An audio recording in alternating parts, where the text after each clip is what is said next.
In the heart of a warm and sunny land, there was a little village called Luma. Birds sang in the trees, and the people always smiled. In that village lived a girl named Ao. Her skin glowed like the morning sun. Her eyes sparkled like stars in the night sky.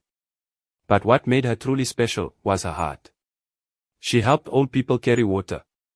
She played with little children and shared her food with the poor. Everyone said, Ao is the light of Luma. Far away, in a golden palace, lived the king of the land. He was rich. He had elephants, drums, and many servants. But he was not happy. One day, the king said, I want a new queen. She must be the most beautiful girl in the land. He sent his fastest messengers to search every village. Go. Find me the girl who will sit beside me on the throne. The messengers ran through hills and rivers.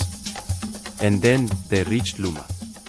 When they saw Ao, their eyes grew wide. She is the one, they whispered. The king will want her. The next morning, a line of men rode into the village on horses. They brought shiny gold, sweet perfumes, fine clothes, and tasty food. The people gathered. Who are these for? They asked. The king's chief messenger stood tall and shouted. These gifts are for Ao, the bride of the king. Everyone clapped and danced. But Ao did not smile. She looked at the gifts, then looked at the sky. She said softly, Tell the king. I do not want to marry him. The crowd gasped. What? You said no to the king? The wind stopped blowing.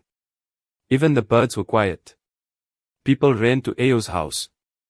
Are you mad? They asked. He is the king. But Ao stood calm like a tall tree. She said, A crown is not love. A throne is not happiness. I will only marry someone who knows my heart. Old men shook their heads. Young girls watched her with wide eyes. Some began to smile.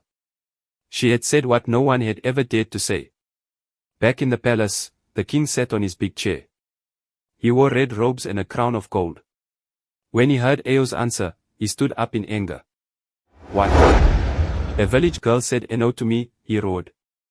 I am the sun. I am the moon. Bring her to me. He hit his staff on the ground. The sound echoed like thunder. Guards rushed out, horses galloped, and drums beat loud. The king was ready to take what he wanted. That night, the guards came to Ao's home. They knocked on her door. The king commands you to come. Do not say no again. But Ao stepped outside, holding her head high.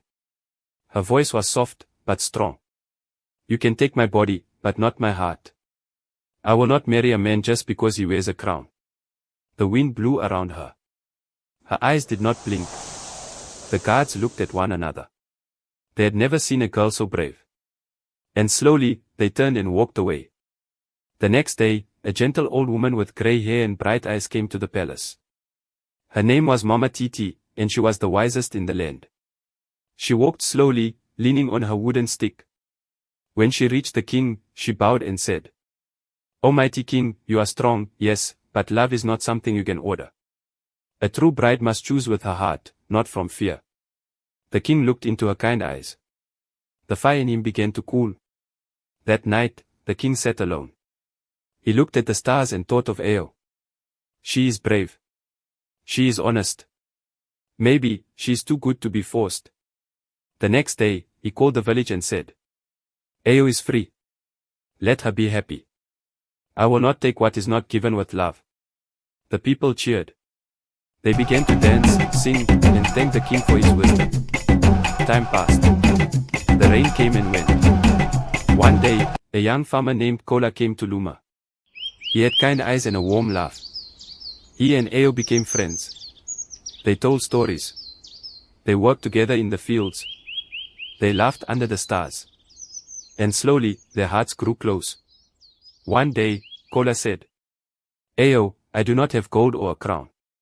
But I have love for you, and I will care for you forever. And Ao smiled. That is all I ever wanted. The village drums beat loud. The children danced with flowers in their hands. Ao and Kola were getting married. Even the king came to the wedding. He brought no gifts, only his blessing. He said, Ayo, your courage taught me that love cannot be forced. You are a true queen in heart, if not in crown. And the people cheered. Ayo and Kola lived happily under the wide blue sky. And their story was told from village to village for many, many years.